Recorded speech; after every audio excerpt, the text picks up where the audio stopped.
सम्भाषणसन्देशसंस्कृतमासपत्रिकायां प्रकाशितानां बालकथानां ध्वनिप्रसारणम् इदं बालमोदिनी इति।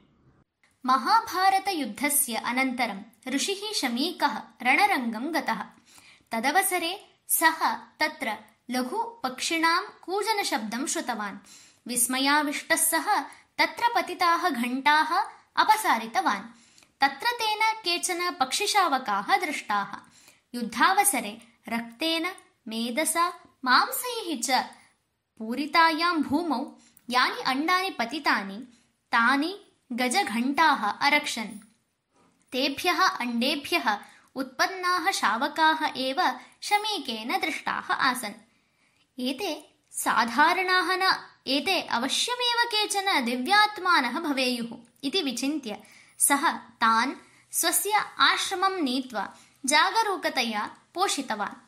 मुनेः परिचर्यायां पक्षिणः प्रवृद्धाः। यदा मुनिः छात्रान् अध्यापयति स्म तदा ते अपि सर्वं शृण्वन्ति स्म। अतः ते अपि वेदान् विविधानि शास्त्राणि च अशिक्षन्त। एकस्मिन् दिने पक्षिणां मुखात् वेदमन्त्रान् श्रुत्वा मुन्यादयः महत्ताश्चर्यं प्राप्तवन्तः।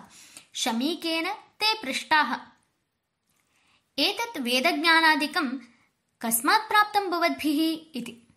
तदा ते पक्षिणः अवदन्, छात्रेभ्यः भवता यत् पाठ्यते स्म तत् श्रुत्वा वयं सर्वं ज्ञातवन्तः। भवानेव अस्माकं गुरुः। स्वजीवने प्रगतिमार्गे गमनाय वयम् उपायम् अन्विष्यन्तः स्मः इति। तत् श्रुत्वा गुरुः आश्चर्येण अपृच्छत्, पक्षिणः भवन्तः मनुष्याः इव कथं भाषणे समर्थाः?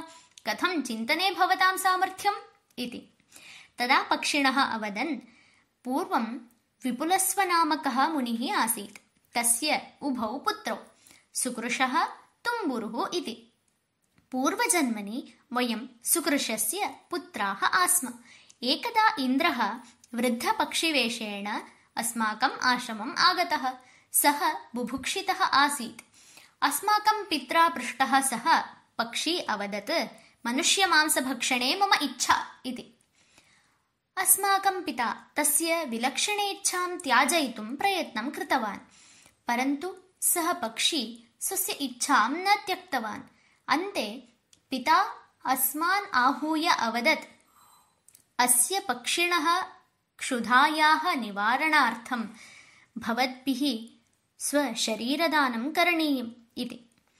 परन्तु भीताः सन्तः वयं बुभुक्षितस्य पक्षिणः इच्छायाः पूरणे असमर्थतां प्रकटितवन्तः। एतेन पिता क्रुद्धः, अग्रिमजन्मनि पक्षिरूपेण जन्म गृह्णीत इति सः शापं दत्तवान्। स्वयं स्वशरीरदानार्थं सज्जः अभवत् च। तदवसरे प्रत्यक्षीभूतः इन्द्रः अवदत्, हे महामुने, भवतः चारित्र्यस्य परीक्षणार्थं मया अयं वेषः गृहीतः। भवद्विषये अहं सन्तुष्टः अस्मि। भवान् किम् इच्छति तदहं पूरयिष्यामि इति। पित्रा किमपि न याचितं। ततः इन्द्रः, भवतः दिव्यं ज्ञानं तपः च सर्वविघ्नरहितं भवतु इति आशीर्वादं दत्त्वा तत्प्रदेशात् निर्गतवान्। तदनन्तरं वयं पितुः चरणयोः पतित्वा तं क्षमां याचितवन्तः।